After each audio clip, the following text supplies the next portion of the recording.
Okay, here we are. This is Jay Brown Yoga Talks podcast. My name is Jay Brown. Welcome and thanks to whoever you are, whether you are a first-time listener today or a returning friend. I'm grateful to you for taking a moment to listen. I'm hoping that I've caught you in an okay moment, because these days it's really hit or miss. It could go either way. We are living in particularly confusing times, and I am going to be talking about that today with my guest, Carol Horton, which I'll tell you about in just a bit. First, I have a correction, or maybe a retraction to make. If you have listened to this show for any period of time, you have probably heard me say something about yoga going from underground to mainstream. And I want to officially say that it's not true. Never happened. Yoga never went mainstream. And that's what my most recent blog is about. It's called Yoga Was Never Really Mainstream. And in order to tell you what I mean, I have to go kind of way back. You would have had to be listening to this show since 2017 to remember when I was moving from Brooklyn to Pennsylvania. And I got this house and the kind of miracle that happened.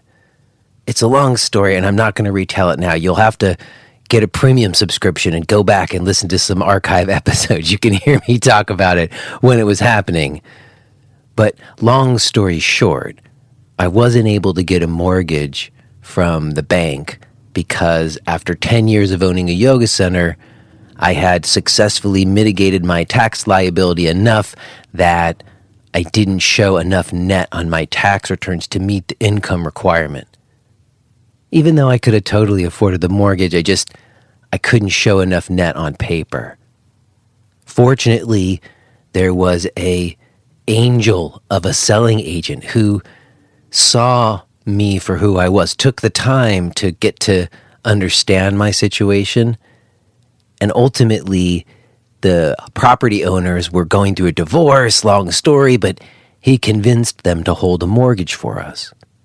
So my mortgage is held just by a private citizen. It's just between me and them, no bank involved. The catch was that he had to sell them on it with really favorable terms. So it's a 7% interest rate. It's a 5-year mortgage, amortized over 20 years, but with a big balloon payment at the end. So basically, they gave me 5 years to either refinance or come up with a big lump sum. So my plan was to get 3 years of solid net in and then see if I could refinance through a conventional bank. And I was on track. 2018, 2019, solid, good years. And then, the pandemic hit. And back in May, I just was like, who knows where the world's going to be in a year? And I read something about refinancing your house because the rates were down. So I sent out some emails just to see if there was anybody out there who might be able to help me. And ultimately, there was only one person who got back to me and said, I think I could help you. So I've been in this process of trying to refinance my house for the last 3 months. And it has been so enlightening. You see, I've gotten to know one of the people who's working on my loan application. In particular, the person who has to deal directly with the underwriter who is going to approve or deny me. And I think he just has come to like me, and he's really come to understand my situation as well. And so he's been really giving me an inside look into what it really looks like, what the process is. And believe me, I've I've been involved in like bureaucratic governmental processes. I started my yoga center with a Community Express SBA loan. So I've been through some processes before, but I have to say, like, mortgage loan underwriting is the most black box thing I've ever encountered.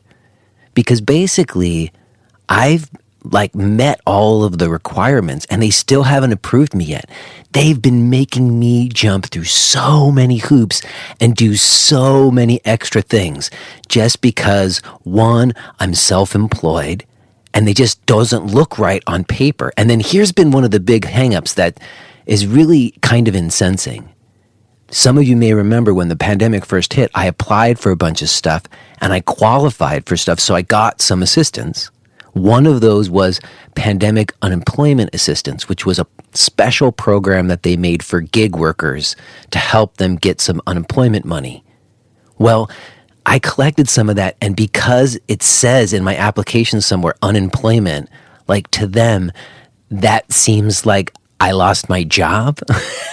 But what they don't get is I have online sales, so I actually can show enough income just from my online sales. And the unemployment assistance was just to help compensate for like the lack of being able to travel and teach in person. You guys know, you're yoga teachers. We can't travel. We can't practice in person. So I applied for assistance to help me fill that hole, which it has. But that is actually being like seen as a mark against me right now, which is really ironic because that money will be taxed as income at the end of the year. Like I have to pay tax on it. It's like income. So this loan officer who's been advocating on my behalf, he's gotten really frustrated too. He was telling me just the other day that he kind of went off on the underwriter. He was saying, "What do you want from this guy?" And it just dawned on me that I am not seen as like a legitimate profession in the eyes of this underwriter. And I just think that somewhere in my mind, I thought that after 20 years of making my living solely off of being a yoga teacher, that would at some point legitimize me, that at some point it was a real profession, you know? And we've certainly been trying to make it that, right? We talk about that all the time. People say, you're not just a yoga teacher, you're a small business owner. I've been talking about that shit all the time too, about, you know, making smart choices. And I still think a lot of that's true. But the idea that we are small business owners, it's not really true in the sense that in the eyes of the mainstream, like financial institutions, we still exist completely in the margins. Just like an artist, you know, what makes an artist like professional? Do you have to make a living being an artist in order to be like professional artist level? Certainly there's people who are incredible artists, incredibly skilled, who don't make a living at it. And that's certainly true of yoga teachers. But we've been propagating this idea, and I'm guilty of it, of yoga teachers as like this, you know, legitimate profession in the world, this careers that we have in yoga. It's bullshit. That's a mirage. That's like some Instagram shit that sold yoga mats. And I just think that in this moment right now, we need to look at it, what it really is. What does being a yoga teacher really mean? And so, in any case, I haven't found out yet. I haven't found out if I'm getting approved for the loan. It's literally been over 3 months of a process. And I've sent them everything, every bank statement, everything I've got. I can't send them anything else. And I think at this point, I'm just waiting to find out, yay or nay, is it happening or not? And, you know, honestly, it's not like the end of the line. I've still got time and other things that I might be able to do. It's not like I'm about to lose the house yet, but at the same time, it's just been really, like I said, eye-opening to see how I appear in the eyes of the mainstream. And what I was writing in the blog is that actually yoga is not mainstream, and maybe that is for the best, because mainstream is putting profits over people. You know, mainstream is the dysfunction that I think yoga is designed to undo in us. So maybe it's better. We shouldn't be mainstream. We should stop trying to be mainstream. So you can go read the blog. Again, it's called Yoga Was Never Really Mainstream. It's on the website. And for those of you who have been around long enough to remember the first beginning of this story when I got the house, you might remember there was a moment where things were really up in the air and I really needed a little bit of a helping hand. I needed like some good energy to come my way and just like throw me a bone. And I specifically asked the podcast listeners to just, I don't know, pray a little bit for me, just to, maybe send me a little well wishes to try to put some energy into the universe to maybe just give me a little bit of a hand. Well, this is kind of one of those moments again, honestly, because the financing of this house is probably like the biggest stress on me, like the biggest motivator over the last few years. Like I've been busting my ass. It was, I gotta figure out a way to make enough money to like keep the house. And I've been doing it, but it would be huge if the refinance were to go through right now. It would go a long way to helping ease my anxiety. And so I don't know if you got it in you to just look up to the sky and be like, yo, hook up Jay, underwriter, whoever you are, this person who I will never get to meet, who kind of has like, part of my potential financial fate in her hands. I don't know. Put a good word in for me, would you? I'll let you know. I don't know. I have no idea when I'm going to find out. It's been stringing me along forever, but it's got to be this week, I think. I mean, I can't see how they can string it along much longer, so we'll find out.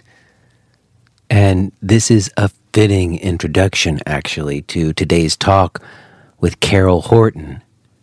Maybe you remember Carol. She's been on the show before. She is someone I knew from the early days. You'll hear we reminisce some, and I've always so valued her perspective. She has been someone who's provided a little bit of clarity for me at a few moments along the way over the years, and this conversation is no exception.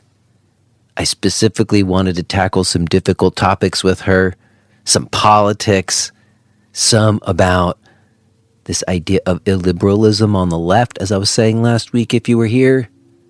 Well, we get into it, and I think it goes right to the pressing moment and some of the confusing factors and negotiations that we're all facing right now. So I was grateful to reconnect with Carol, and I'm excited that you're going to hear it today. Real quick before we do, let me touch base, if I can, with anyone out there who is running a yoga center. Are you still at it? Are you open? I actually know one or two people who are going to open something right now. We can talk about that later, but there's some weird little things happening where rents are down in certain places. So I actually know some people who are trying to take this moment to maybe start something new, or maybe you're just reorganizing. I know I'm like reorganizing everything in my house, so maybe you are too. And if so, you might want to check out today's sponsor, KarmaSoft. People who've been around have heard me talk about KarmaSoft for years. It's the studio management software that I used when I had my yoga center. I know the owner, Rudy Senecal. He's been on the show too. You can go back and listen to the episode, hear all about the company. And right now, working with somebody like Rudy, I think is a good choice because it's someone who can individualize things. You can have like a direct relationship to them, unlike some of like the bigger companies, that you don't feel like you can really get a hold of someone when you need to. In any case, Rudy's figured out a number of different solutions for people, and I think it might be a good time to check out KarmaSoft. Go to karmasoftonline.com. Also, this episode is brought to you in support by podcast premium subscribers like Kevin Lurie and Elizabeth Miller. Thank you to Kevin and Elizabeth and all of our premium subscribers. We are so grateful for your support. You too can become a podcast premium subscriber. It's a choose your rate. And if you can't afford it, then just email us. We do give free accounts. That will not only give you full access to the complete archives, but also you're helping to sustain and support the show. You can find out more about becoming a podcast premium subscriber and all of my other stuff, including my ongoing live stream classes and my teacher's call and all of my stuff. Everything can be found at jbrownyoga.com. Okay, I will touch base with you for just a moment on the other side, but let's go ahead and get to the pressing matters at hand and listen to this conversation that I had with Carol Horton.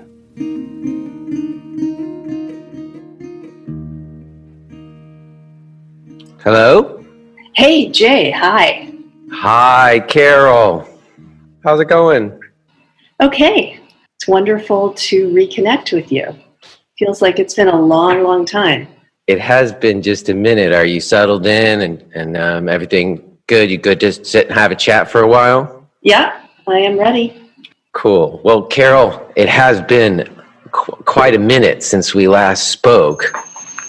I haven't even looked. I should look right now and see if I can figure out how long ago it was. I know we spoke just you and me, and then at one point we also talked about the Yoga Service Council when you were there. Well, there was I think I've been on your podcast twice before. Once it was just me, and then once it was with Dewey Mora, I believe her last name is, from the Best Practices for Yoga with Veterans book.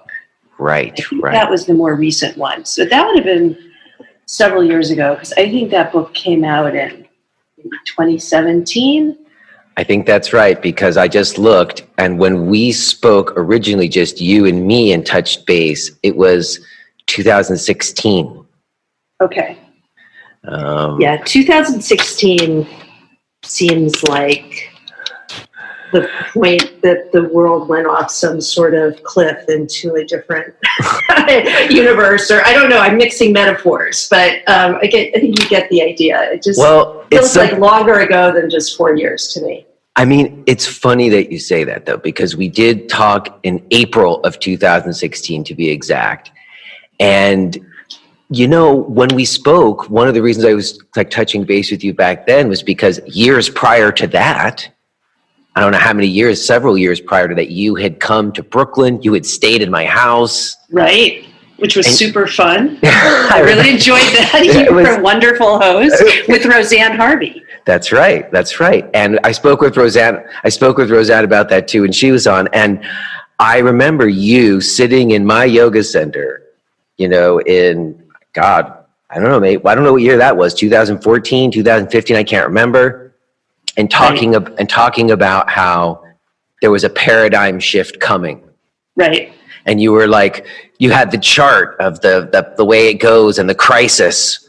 And you were like, I'm not sure if we're in the crisis yet, but it seems like we're at the beginnings of the crisis where we don't know where we're going anymore. Right, the paradigm crisis. That was from Thomas Kuhn's Structure of Scientific Revolutions. Yeah, I was just kind of revisiting, looking at that. I used to present that I think the first time, I used to present it at yoga teacher trainings, but I think at your Brooklyn studio was the first public presentation I did of that idea. Well, I remember sitting there listening to you talk about this and thinking, she's right. I could see this, because I was always writing the blog and trying to keep my finger on a zeitgeist, and I was like, yes, you could feel that there were these big shifts happening.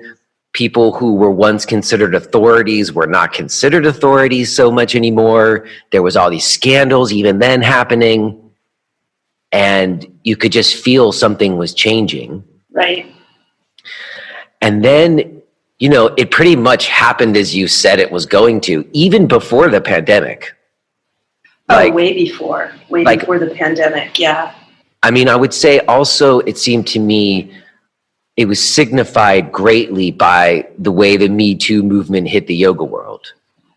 Right. Although by that time, I had pulled back, and I had been doing. I kind of segued from doing my own independent writing and YTT work and that sort of thing into really focusing on the Yoga Service Council Best Practices series.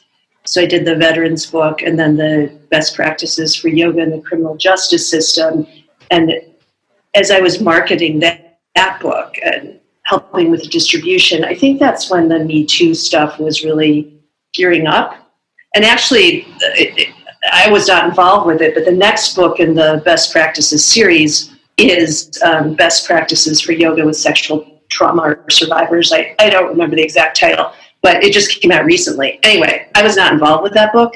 And so after I finished the criminal justice book, I kind of pulled back and, kind of tried to keep a little bit of a monitor on what was happening, but I wasn't really involved centrally with all that the way I had been previously. So I feel like I kind of know what happened, but I also feel like there's probably a lot I missed. Well, I remember speaking with you about how things were shifting and about just like kind of some dismay we shared with like the industry in general. And you saw service as like an area that yoga could be more, I don't know, not full of it or something, or like could stand by values that it espoused more. But then go ahead. Sort of. I mean, it's interesting. Like, how did I think about everything at that time, which I think is somewhat different from how I think about it now.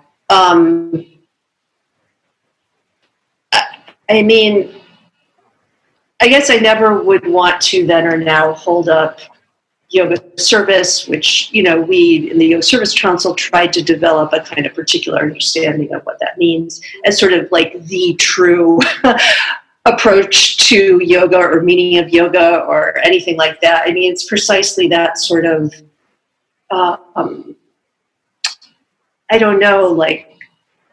singular way of approaching everything that bothers me a lot, both in the yoga world and more generally. So I feel like it was one good way that we tried to develop to integrate yoga into society in ways that would really be uplifting for more people and for the society in general, that could happen more than it was. But it wasn't like the true way to approach yoga. It was just one way. Well, I don't think it's about like a true way to approach yoga. Maybe that's not the way to frame it. Right. I do think that for a lot of people, they were sort of, I don't know if disgusted's the right word, or turned off or not happy with the way like yoga's ended up being just for rich white people or whatever. And so they wanted yoga to be more accessible, bringing it to marginalized communities.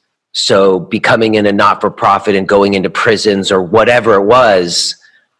Right. And it certainly still is a lot of people doing that work. But then I also had, I also had Mike Huggins on, and we talked about, the issues for not-for-profits that in certain ways, like you're saying, it's not like it's not like, oh, that's pure necessarily. No.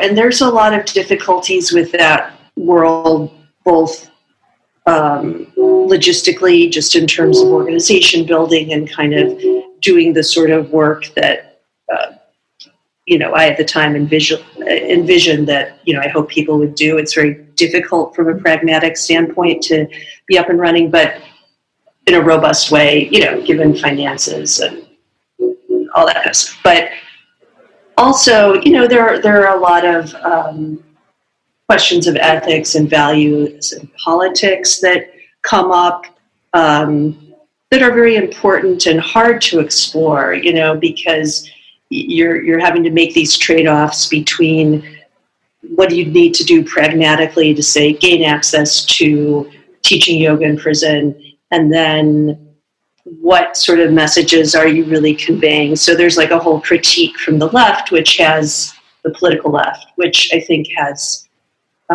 often some merit to it, that practices like yoga and meditation can be ways of kind of pacifying people and getting them like just, go internal, find peace, don't critique the system and injustice and that sort of thing. But on the other hand,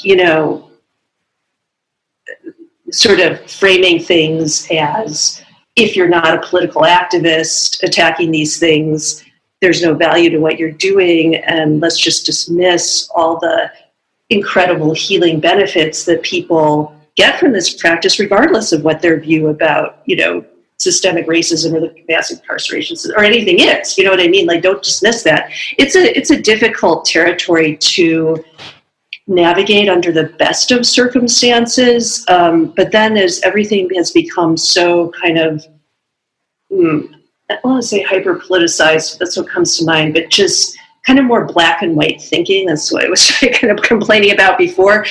That polarized is the word I'm looking for. It's like people, I feel like, settled into these camps where you couldn't have, it was harder to have complex discussions and harder to navigate challenging territory. And yes. I don't know if that was your experience, but it was definitely my experience. And, just now I wrote down the word Facebook because I know that, because I know that you and we met in the early, and we talked about this last time you were on, in the early times of the blogosphere, where there was a more vibrant conversation in certain regards in those comment threads that didn't have the same knee-jerk takedown polarization that you're describing that ended up being the case on Facebook when you decided to leave it before I did. Yeah, no, exactly. I mean, it was a different just culture, I would say, entirely in the early days of blogging. At least I started back in 2010, so that's a decade ago now. And things were very open and creative and free feeling. People were exploring all sorts of stuff and having these conversations, and it felt very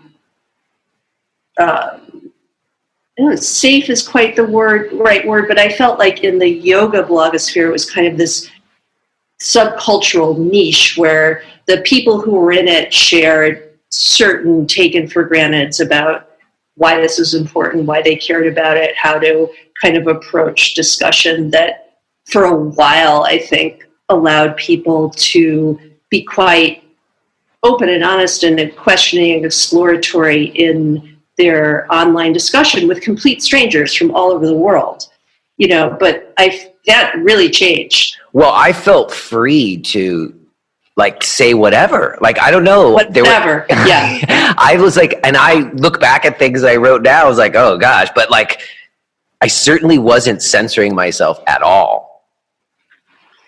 No, it felt very okay to explore, and people had real arguments about things they really cared about. And I remember feeling like I was just learning so much by being online. I mean, all those 2 books I did, 21st Century Yoga, which is an edited compilation, all of kind of people I connected with through blogging, including Roseanne, who co-edited it, where we encouraged them to take this idea or, blog post or something that was online and develop it into a real essay, because there's so much content here. And then my yoga PhD book had started off as a much more traditional kind of, let's look at the history of how yoga came to North America and so on. And other people did that book and got it out before I did. And I was so involved in the online world that I felt like, all this other stuff is so much more interesting because it's very contemporary. It's not a more academic study about, yoga coming to North America and what it's more on the ground issues that people are experiencing and navigating about whatever, yoga and body image, yoga and addiction, yoga and spirituality. What does that mean? And 21st century America, how, all these kind of things that I found quite fascinating. And I was extremely hopeful at that time that yoga and more generally, the whole kind of meditation, mindfulness, all of this kind of cluster of practices that were at that time just really gaining all this cultural and social ground and recognition could be harnessed in a way that in my mind was very politically progressive and socially healing. And the yoga service work was an outgrowth of that. And so were the books and the other books in their own way. But and I think to a certain extent that has happened, but what I didn't, maybe to a large extent that's happened, but what I didn't anticipate it would really, was difficult and painful for me to deal with, and eventually definitely played a huge role in my just pulling out of wanting to deal with any of this stuff at all, was just the level of surveillance and policing and weaponizing ideas, outright lying, smear campaigns, all this was happening online, trolling, there was just so much of it. And I don't know if it's gotten significantly better. I mean, because it seems to me what basically happened was after a certain period of turmoil and struggle, people just stopped even trying to approach online any sort of topic that could create controversy, and either kind of retreated into a protective space or had a certain kind of posse with them to, make sure that they could wage war and win, and dominate this virtual space, or just, dropped out and were silenced. And that's my perception. I don't know if that is too harsh. No, I don't think so at all. I think Charles Eisenstein called it narrative warfare. And I think you bailing on Facebook was the canary in the coal mine for me or something. Once again, in the same way that you were talking about paradigm shift before other people were, and I was like, oh, I think Carol's onto it. The same thing happened for me, where I was definitely experimenting with, we had stopped doing a lot of stuff on Facebook, but I wasn't totally off really. And I remember what it was actually. I remember you having some pretty nasty common thread exchanges about Jordan Peterson. And I don't like Jordan Peterson, right. but I had listened to some of the things that he had said and didn't think he was as evil as people were presenting him on Facebook based on that alone. I mean, I don't really know that much other than what I heard or read from him. And I heard you expressing that same viewpoint, and I was in agreement with you. I was like, yeah, I'm with Carol. And people just fucking tried to eviscerate you. And you were like, I'm sorry, that's it, I'm out. At least that was my perception. Yeah, that's interesting because I do remember that. But for me, the more pivotal point was this battle that broke out around Theo Wildcroft's post-lineage yoga work and term. And she was really this was, I think, earlier than the Peterson thing. She was being attacked really viciously about that in her dissertation. I don't know if it's now a book or whatever, but her actual work kind of explicating why she coined this term and what it meant and so on wasn't really available, but she had been talking about it, and it basically got seized upon and by kind of a hostile group of people who just decide for whatever reason to, really attack her using this. So it's all this, she's a white supremacist, she's a, neoliberal apologist for colonialism, and it's ridiculous. It's crazy. If you know Theo at all, she's been on the show. It's crazy that anyone would say that. No, it's ridiculous. And I mean, one of the people attacking her was another PhD. She was a PhD student at that time. Now she's finished, but another PhD student. And I just, having a PhD myself and having been in academia, I just saw it as one, even more wrong that somebody who was in the academic world and in that same very difficult position when you're trying to pull all your work together and get this degree, and it's a difficult labor market and so on, would be kind of leading the charge to attack basically, well, not only somebody who in my mind should be considered a colleague, but basically I saw it very cynically as like, let's like take down the competition, like this person sort of in my field, and like let's like just say whatever to kind of like rip her down. That's like less, like more job opportunities for me, rightly or wrongly. I just, even if I can't say that was the motivation, but I had that suspicion. And then I also felt like there's certain norms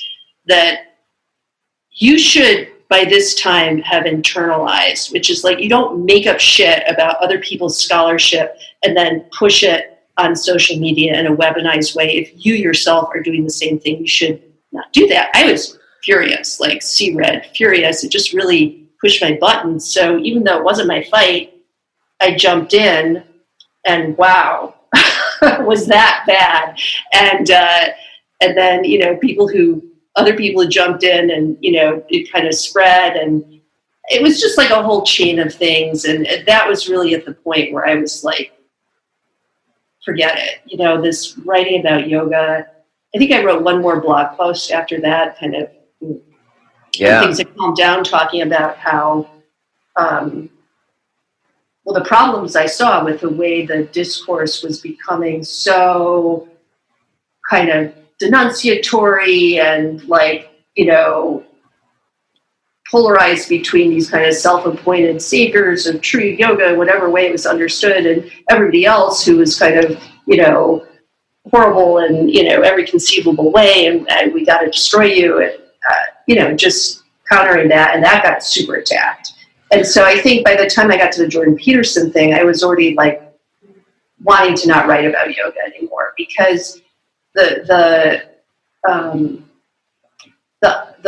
social media world was by far the best way to reach the sort of audience that I would want to reach, because the amount of people who are really interested in reflecting on yoga and reading books about it and thinking about yoga and yoga service and, all these things that I was interested in, it's big in a way, but it's very dispersed. You know what I mean? It's like,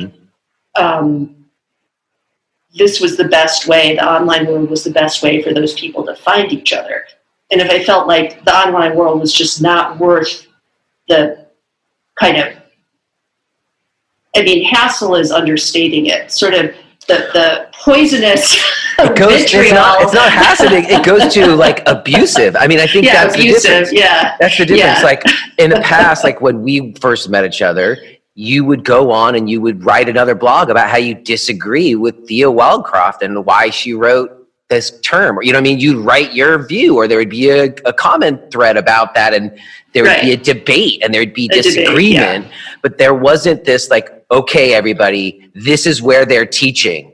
Everybody email all those places and tell them they're a white supremacist, and that if they hire them, they're supporting white supremacy, and let's try to get them canceled, or whatever it is. Right. Like that kind of organizing, concerted, like you were calling it a smear campaign, but in a way it went beyond just trying to like write articles about how bad people were. It was like really trying to like destroy people. Right, destroy people. Like, we're going to make shit up. That's another thing I saw is like just blatant, like if we can't actually find something to critique about you, but we want to take you down, we'll just make something up, like blatant, make something up. That happened with Theo, that happened with me, that happened with other people. Make shit up and then push it relentlessly, attack anybody who dares counter that narrative. And then it's true, I heard many reports, and I'm sure there was tons of stuff that happened, it's probably still happening, I don't know, of people having this sort of thing follow them into, real life, so to speak. Not that the internet is not real life, but like trying to get their jobs, withdrawn, trying to basically sabotage their career and livelihood. That's serious. And it seems like there was a lot of it. I'm sure there's a lot that I, never caught wind of, because once I did start catching wind of just how systematically this was going on, I was just kind of like, I feel like I'm in a position where I could shift course, and I think I will, because I just, I never intended to really put 10 years into, writing about yoga and immersing myself in that world. I ended up doing it just by a variety of things that happened, and it was wonderful, and I got so much out of it, so on. But it did get horrible. And the last thing I'll just say, so you can speak, but what also really made me want to bail was that it was really impacting my own personal yoga practice. Like, if I got on my mat by myself at home, like, all this stuff was in my mind, and it really, and I would say it's still to some extent, like, there's still a kind of residue of that, where it was just really poisoning something that was vital to my kind of spirituality and inner life. You know what I mean? Like, I had a hard time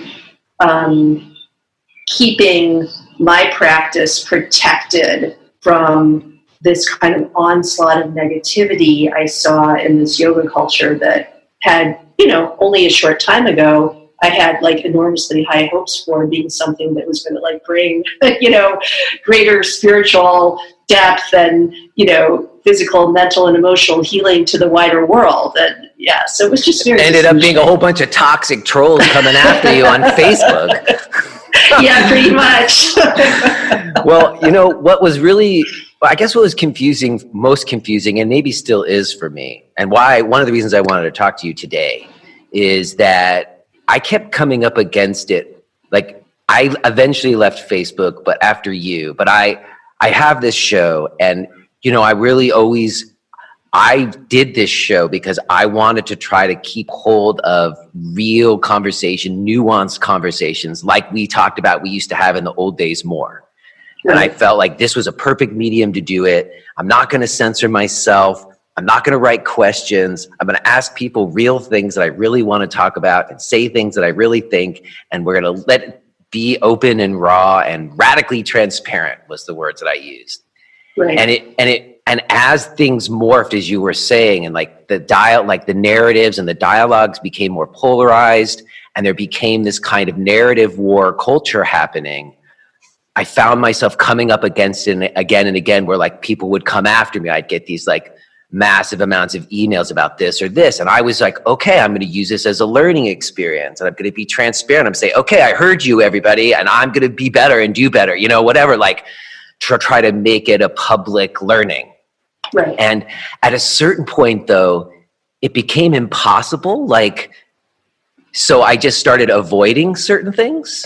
Mm-hmm. You just start avoiding saying certain things, or sort of censoring myself, essentially, because I know if I say that, I'm going to get emails about that. So I don't even want to deal with it, because like you said, it takes up so much energy.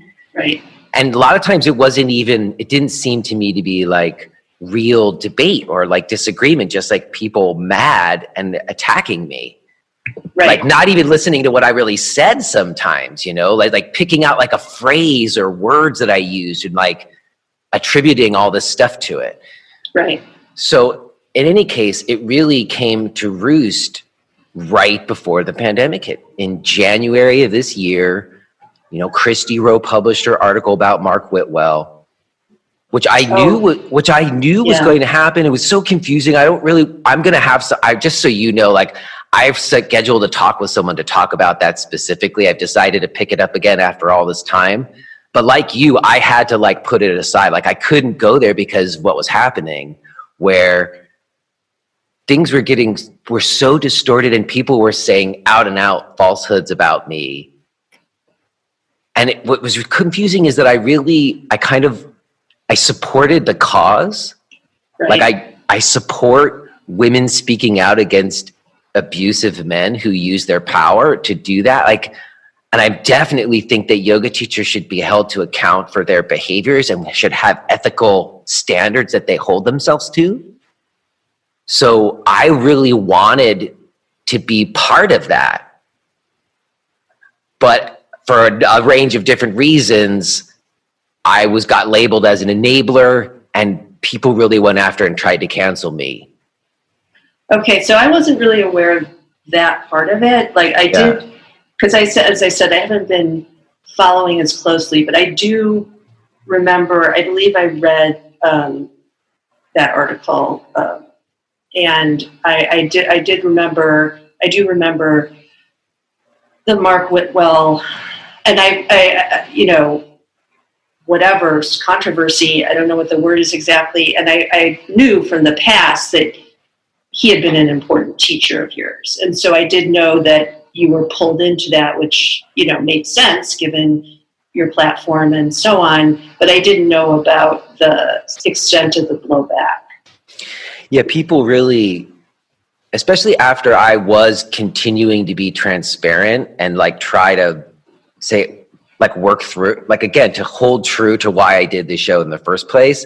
And it was backfiring, where you could see why people choose not to speak, or people have lawyers or whatever. They could see why people have to protect themselves, because people were really trying to destroy me. And so that's scary. It is very scary. Yeah, you have a family to support. Yeah. Partially support. And this is something you've devoted and your adulthood to, and given so much. And that's and also horrible. Again, I'm not, what I was saying was in support of the movement and willing to have people come on and talk more. You know what I mean? I'm let's have it all out. I'm not trying to, I had people on, survivors on to tell their stories. I put myself out on a limb in it all. Right. And it felt like at a certain point, wait a second, I thought this was a liberal cause that I was part of. And now it feels like authoritarianism. Yeah.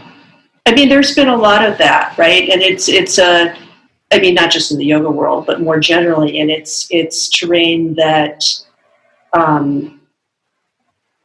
I have been trying to track and think into. Not so much in the yoga world. Like I said, I kind of stopped following that, but more generally.